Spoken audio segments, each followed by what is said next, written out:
উত্তাল সমুদ্রের মাঝে দাঁড়িয়ে থাকা পাথুরে পাহাড়ের দ্বীপ। নির্জন দ্বীপে নেই মানুষের আনাগোনা। জীবন টিকিয়ে রাখতে সংগ্রামের শেষ নেই সেখানে। কিন্তু এমন জায়গাতেই যে রয়েছে মূল্যবান সম্পদ। যুগের পর যুগ ধরে মানুষ তা আহরণ করতেই জীবনের ঝুঁকি নিতেও পিছপা হয় না। পাহাড়ের খাঁজে সেই মূল্যবান সম্পদ খুঁজতে নিরাপত্তা ব্যবস্থা ছাড়াই পাহাড়ে বেয়ে ওঠে মানুষ। উদ্দেশ্য সফল করতে মৃত্যুও যেন এক গাঁটছড়া গল্প। বলছিলাম সুইফলেট পাখির বাসার কথা। পাখি শিকারের কথা আমরা জানি, কিন্তু যদি বলা হয় যে মানুষ পাখি নয়, শিকার করে তার বাসা। সুইফলেট পাখি অন্য সব পাখির মতো খড়কুটা দিয়ে বাসা বোনে না। তারা বাসা তৈরি করে মুখের লালা দিয়ে। বাসা তৈরি করতে দীর্ঘদিন সময় ব্যয় করতে হয় এই পাখির। বিশেষ বৈশিষ্ট্য সম্পন্ন এই বাসা মানুষের কাছে অন্যতম দামি এক খাবার। প্রতিদিন আমরা যে খাবার গ্রহণ করি, সেই খাবারের চেয়ে উচ্চ মূল্যের পুষ্টিগুণ থাকে সুইফলেটের বাসায়। পুষ্টিকর হলেও কিভাবে পাখির বাসাকে খাবারে রূপান্তর করা হয়? পাখির বাসা দিয়ে বানানো স্যুপ চীনে বেশ জনপ্রিয় ও দীর্ঘকালের জনপ্রিয় অভ্যাস।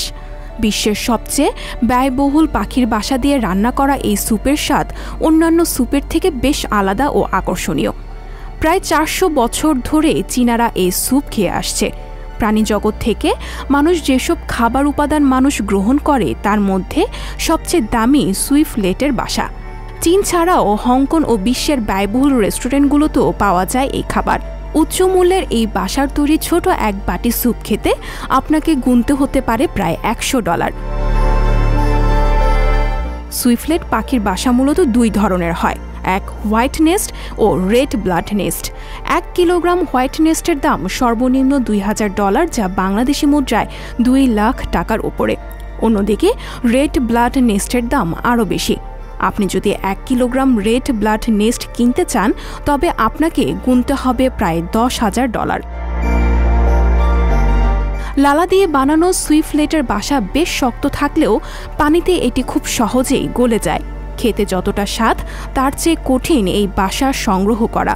পাহাড়ের অনেক উঁচুতে খাঁজে খাঁজে বাসা বানায় সুইফলেট। সেগুলো সংগ্রহ করতে তৈরি করতে হয় কয়েকশো গজ লম্বা মই। অত্যাধিক সতর্কতা অবলম্বন করতে হয় বাসা সংগ্রহকারীদের। সামান্য ভুল হলেই পাহাড়ের নিচে পড়ে পাথরের আঘাতে হবে নিশ্চিত মৃত্যু। তারপরও সংগ্রহ করা চাই সুইফলেটের বাসা। সাধারণত ডিম পাড়ার আগে বাসা তৈরি করে সুইফলেট। ডিম ফুটে বাচ্চা হওয়ার পর যখন সেগুলো উড়তে শিখে যায়, তখনই সংগ্রহ করা হয় এই বাসা। এরপর নির্জন দ্বীপ থেকে সে বাসা ছড়িয়ে পড়ে বিশ্বের বিভিন্ন প্রান্তে। সঞ্জিতা শম্পা, সংবাদ প্রকাশ।